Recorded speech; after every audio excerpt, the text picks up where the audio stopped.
Good morning, welcome to 6 TV. ఇక details చూద్దాం. మోడీ 3.0 టీంలోని కేంద్ర మంత్రులకు శాఖలు కేటాయించారు. చాలా మంది సీనియర్లు కేబినెట్ లో స్థానం నిలుపుకున్నారు.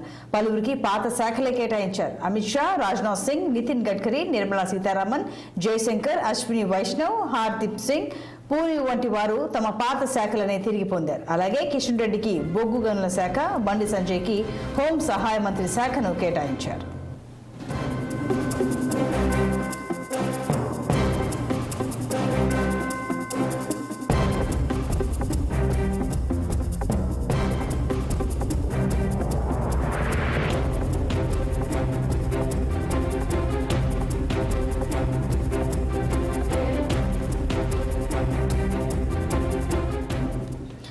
అటు విద్యాశాఖ మంత్రిగా ధర్మేంద్ర ప్రధాన్, విద్యుత్ శాఖకు శ్రీపాద నాయక్, పౌర విమానయాన శాఖకు రామ్మోహన్ నాయుడు, భారీ పరిశ్రమలు, స్టీల్ శాఖ సహాయ మంత్రిగా శ్రీనివాస్ వర్మ, గ్రామీణాభివృద్ధి సహాయ మంత్రిగా పెమ్మసాని చంద్రశేఖర్, వైద్య ఆరోగ్య శాఖకు జేపీ నడ్డా, కార్మిక క్రీడా శాఖకు మన్సుఖ్ మాండవియా, పట్టణాభివృద్ధి గృహ నిర్మాణ శాఖకు మనోహర్ లాల్ ఖట్టర్, పర్యావరణానికి భూపేంద్ర యాదవ్, వాణిజ్య శాఖకు పీయూష్ గోయల్, క్రీడా శాఖకు చిరాగ్ పాస్వాన్, టూరిజం సాంస్కృతిక శాఖకు గజేంద్ర షేఖావత్ కు బాధ్యతలు అప్పగించారు.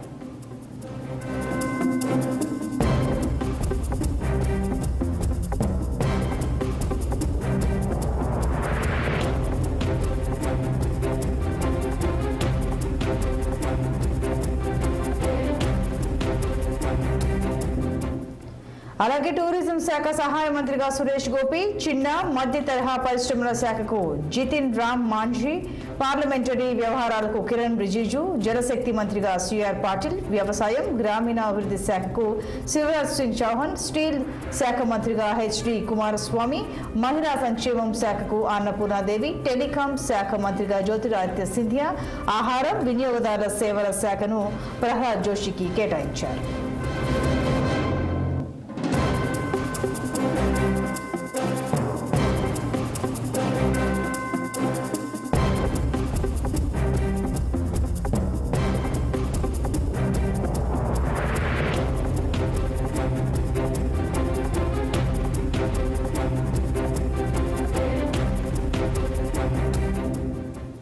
మోడీ అధ్యక్షతన కేంద్ర కేబినెట్ భేటీ జరిగింది. సుమారు 2 గంటల పాటు మంత్రులు వివిధ అంశాలపై చర్చించారు. ఢిల్లీలోని 7 లోక్ కళ్యాణ్ మార్గ్లోని మోడీ నివాసంలో మంత్రివర్గం సమావేశమైంది. ప్రధానిగా మోడీ మూడోసారి బాధ్యతలు స్వీకరించాక తొలి మంత్రివర్గ సమావేశంలో కీలక నిర్ణయాలు తీసుకున్నారు.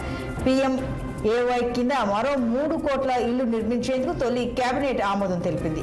సమావేశంలో తొలుత మంత్రుల పరిచయ కార్యక్రమం మాత్రమే ఉంటుందని అంతా భావించినప్పటికీ పలు అంశాలపై కేబినెట్ నిర్ణయం తీసుకుంది. కేంద్ర మంత్రులకు శాఖలను కేటాయించింది.